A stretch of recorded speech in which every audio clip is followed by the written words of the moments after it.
നിന്നെ ഞങ്ങൾ കിഡ്നാപ്പ് മാസം വരുമ്പോഴത്തേ നിന്നെ കിഡ്നാപ്പ് ചെയ്തേക്കാം, മനസ്സിലായേ? എനിക്ക് കിഡ്നാപ്പ് ചെയ്തിരിക്കോ? ഫോൺ ഇതാടാ, നമുക്ക് കൊന്നോളെ എന്നെ കൊല്ലോ, എന്നെ കൊന്ന് കളയുടെ കളിക്കില്ല. എനിക്ക് ഭാര്യയും പിള്ളേരൊക്കെ ഉള്ളത്. എന്നാ പറഞ്ഞോ, നീ എന്നെ കില്ലടാ, എനിക്കില്ല. ഞാൻ കേട്ടാ അതൊക്കെ മര്യാദക്ക് അച്ഛനോട് കാശ് നമ്പർ അടി.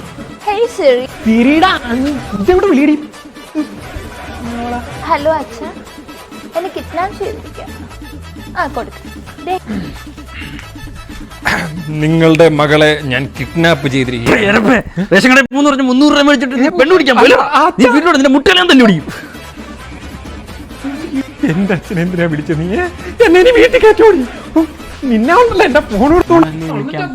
മര്യാദക്ക് നിന്റെ അച്ഛനെ വിളിക്കാൻ. അയ്യോ, എന്റെ അച്ഛന്റെ അമ്മയുടെ നമ്പർ എനിക്കറിയില്ല. ഇവിടെ നീ ഒരു ആവശ്യത്തിന് എങ്ങനെ നിന്റെ വീട്ടുകാരെ വിളിക്കും?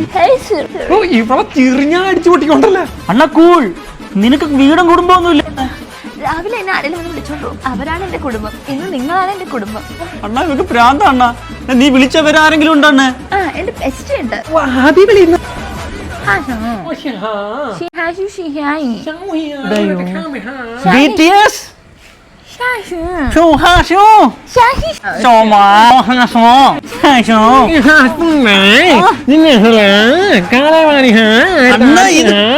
ഇത് കൊറിയൻ. നിനക്കിതൊക്കെ എങ്ങനെ അറിയാം? ഇതൊക്കെ എളുപ്പമല്ലേ? അതൊക്കെ തന്നെ പറഞ്ഞു വിടുന്നതൊക്കെ. സമ്മതിക്കില്ല. ജെൻഡർ ഇക്വാളിറ്റി അണ്ണൻ ഇത് മനസ്സിലാവില്ലേ? പുതിയ ജനറേഷൻ. അവൾ അവനെന്ന് വിളിക്കണം, അവൻ അവളെന്ന് വിളിക്കണം. അണ്ണന്റെ ഭാര്യ എന്റെ ഭാര്യ എന്ന് വിളിക്കണം. ഇങ്ങനത്തെ ഉള്ളതിനൊക്കെ നിനക്ക് എവിടുന്ന് കിട്ടുന്നതാ? അണ്ണാ എന്റെ കിടിലൊരു ചേച്ചിയുണ്ട്, സാരി കൊടുത്ത സ്കെച്ച് ചെയ്ത് വെച്ചിരിക്കുക.